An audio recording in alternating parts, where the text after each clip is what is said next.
todos. Dr. Paulo Manuel, muito obrigado pelo convite. Quero cumprimentar a doutora Rafaela Fernandes e parabenizar o professor Avelino Fraga pela brilhante apresentação e a doutora Rita Veloso também pelo trabalho que tem realizado no Hospital no Porto.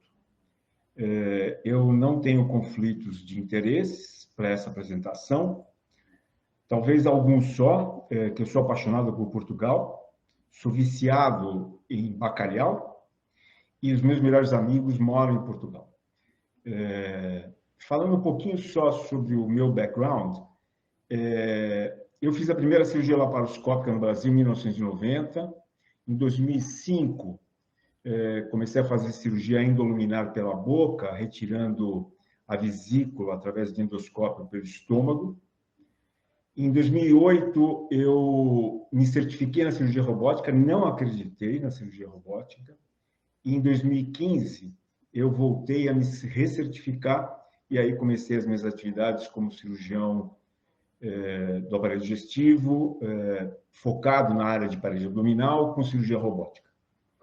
Para que vocês possam também ser inseridos no contexto do Brasil, o Brasil já faz cirurgia robótica e começou pela urologia há 14 anos. Nós temos robô em 15 estados, são mais de 85 sistemas robóticos, e a gente realiza por ano 25 mil cirurgias robóticas, incluindo todas as especialidades. Quando a pergunta, e o professor Avelino já respondeu um pouco, mas quando a gente fala sobre cirurgia robótica, se é o caminho, eu tenho três posições. O robô é um aparelho reprogramável e multifuncional. E ele está habilitado, através de movimentos programados, a mover pinças, a mover ferramentas e a exercer várias tarefas sob um comando. Hoje a gente vê a robótica em todas as áreas, né? E está caminhando para os sistemas de prótese, reabilitação psicológica, monitoramento da saúde, e os robôs estão surgindo de outras empresas. Mas, principalmente, no tocante à cirurgia, o que mais chama a atenção é a visualização e a exposição aumentada, a anatomia magnificada, que ajuda demais o cirurgião, maior destreza, precisão e controle. Isso vai dar uma longevidade para o cirurgião poder operar com uma idade até mais avançada, e a ergonomia e o conforto. Então, a resposta se a cirurgia robótica é o caminho?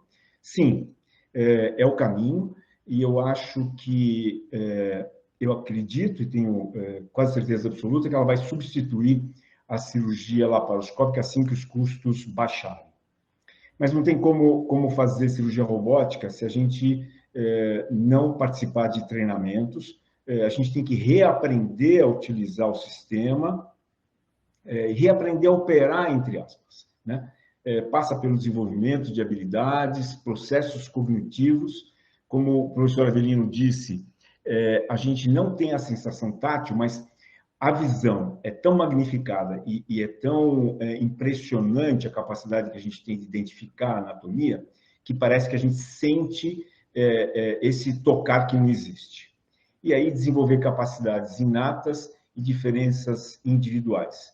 Temos que voltar ao laboratório, como nós fizemos na cirurgia laparoscópica e como nós fizemos na residência na cirurgia aberta. Eu vou passar algumas lições aprendidas quando eu comecei a fazer meus primeiros casos de cirurgia laparoscópica. Melhor, a cirurgia robótica. Na cirurgia laparoscópica, às vezes, a gente acha que aquilo que a gente vê é aquilo que a gente tem. Quer dizer, a gente quer tentar alguma coisa a mais, mas não consegue.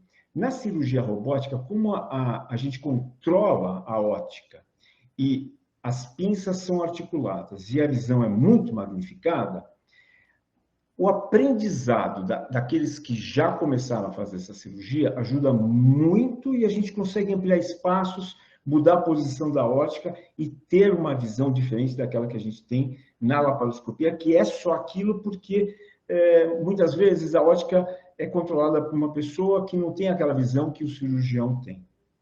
Na cirurgia laparoscópica, às vezes, a gente coloca 1, 2 ou 3 trocáteres para poder conseguir realizar a cirurgia. Na robótica, muitas vezes, e na maioria delas, não precisa. Basta mudar a posição do braço e, dependendo do sistema que a gente está, mudar a ótica de um trocáter, de um acesso, para outro acesso.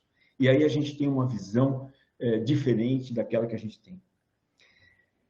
Temos que desenvolver as habilidades. A curva de aprendizado é algo que existe, mesmo que a gente imagine que a gente já tenha um treinamento, que a gente já passou da curva de aprendizado na cirurgia laparoscópica. Vai depender muito da habilidade, do treinamento que o cirurgião tem na aberta e na laparoscopia.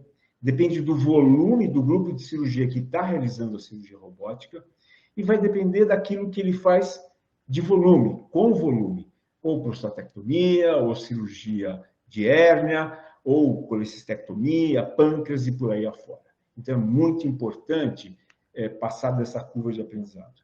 Não é porque eu tinha a habilidade em laparoscopia e a experiência suficiente para fazer cirurgias complexas, tanto na laparoscopia como na aberta, que eu podia dispor de uma curva de aprendizado. Vocês vão ver que no início eu cometi alguns erros. Erros todos cometem e a gente precisa tomar cuidado. Por mais hábil que a gente tem, imaginar que a gente não vai se ferir por conta dessa habilidade. O cirurgião moderno é um cirurgião multitasking.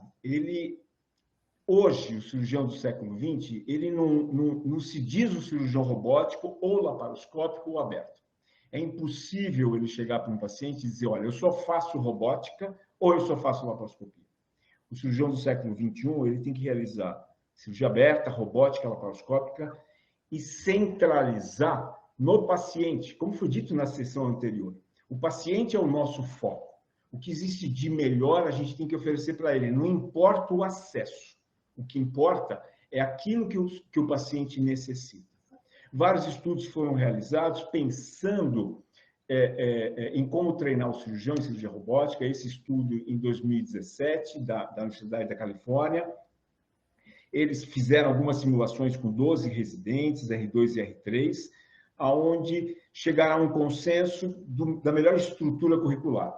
Então, passa-se pelo curso online ou pelas atividades online do robô, simulação em exercícios, como eu mostrei no primeiro vídeo. Aí, ao lado de um cirurgião e ao lado do paciente, aprender como se mexe nas pinças, assistir vários procedimentos e aí sim participar de uma cirurgia como cirurgião no console. Existem vários, esse é um outro artigo de 2019, existem várias formas de a gente poder treinar, existem básicas de treinamento na internet de sociedades e de várias empresas. A SAGES, que é a Sociedade Americana de Cirurgiões Gastroenterologistas e Endoscopistas, tem um programa Master, como eles tinham na laparoscopia, que é o Fundamental Skills. Então, acho que a simulação é algo que existe. Cada vez mais a gente está validando novos simuladores, ainda faltam simuladores com cirurgias mais avançadas, mas já existem no mercado vários simuladores. Isso tem ajudado o cirurgião a aprender novos procedimentos e a se capacitar para realizar uma cirurgia robótica.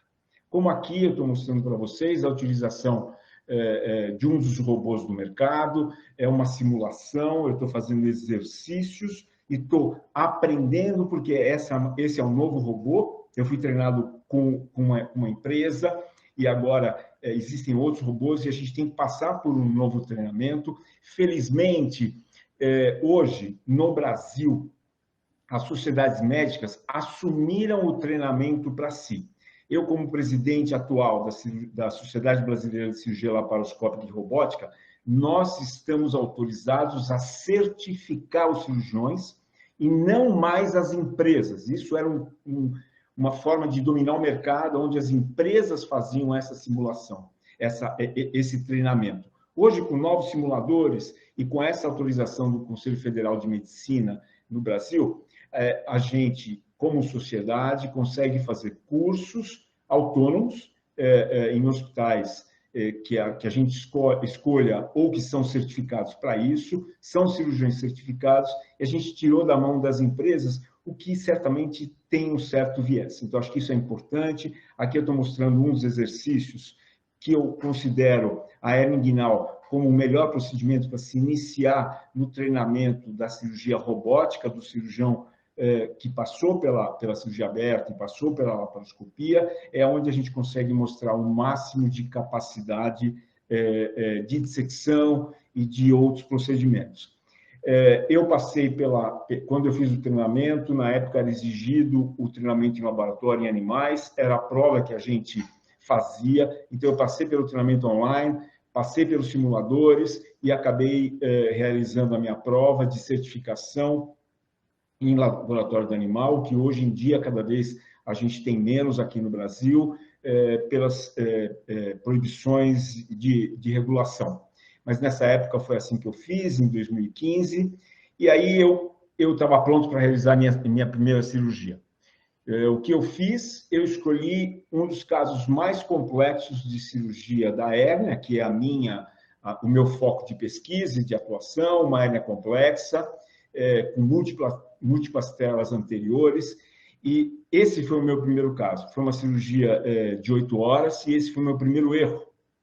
Meu primeiro erro porque eu acabei a cirurgia e eu fiquei muito preocupado com o meu paciente, foi para terapia intensiva, depois de muito tempo de anestesia, e nesse momento eu desisti de fazer a cirurgia robótica porque eu achei que ela não tinha espaço. Eu fazia muito melhor do que o que eu fiz nessa cirurgia pela aberta ou pela laparoscopia. Mas eu, revisando isso, decidi então voltar a fazer um curso e aí decidi passar por um treinamento em cadáver, e eu acho que esse é o treinamento que deve ser exigido dos cirurgiões, porque é um treinamento que mimetiza a cirurgia, a todos os movimentos da cirurgia real, e você tem cursos assim aqui no Brasil, na Europa e nos Estados Unidos.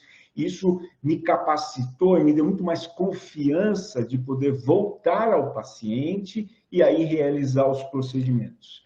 E aí, nesse momento, já em 2015, eu tive a chance de ter um proctor na minha área de atuação, que é a parede abdominal.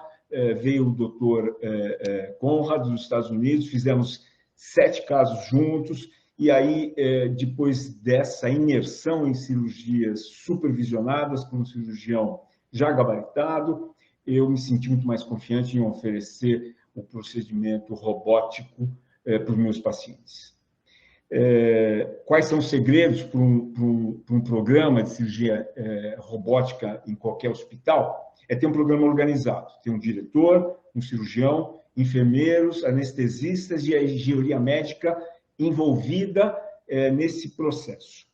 Ter um treinamento bem desenhado. Treinar é essencial para qualquer atividade na área médica e fora da área médica, mas na cirurgia muito mais ainda. A gente passa por simulação, observação de cirurgia, visualização de vídeos de cirurgias já realizadas, laboratório de cadáveres, cirurgias supervisionadas. E varia de médico para médico quantas cirurgias são necessárias. E não cometer o erro que eu cometi no meu início, a gente tem que começar com procedimentos familiares, procedimentos mais simples de serem realizados para que a gente possa adquirir e passar por essa curva de aprendizado. E não tem como realizar todo esse processo se as equipes não estiverem comprometidas, e não só as equipes, mas também a enfermagem, a diretoria do hospital e todo esse pessoal envolvido.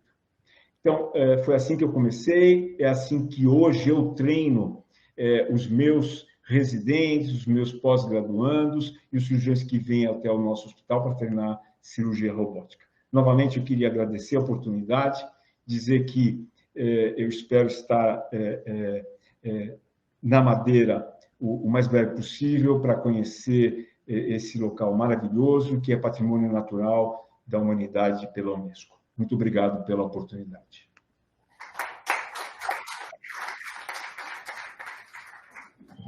Penso que, obrigada pela sua intervenção, doutor Sérgio também, e a todos os intervenientes, a começar aqui pelo meu lado, doutora Avelino também, doutora Rita, e penso que para não queimarmos aqui mais tempo, não sei se alguém quer colocar alguma questão sobre as apresentações, ou se querem reservar isso para outro momento.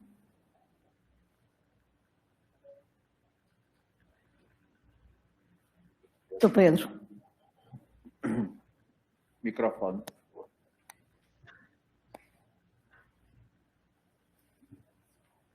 Possível ligar aqui esta televisão. Boa tarde a todos.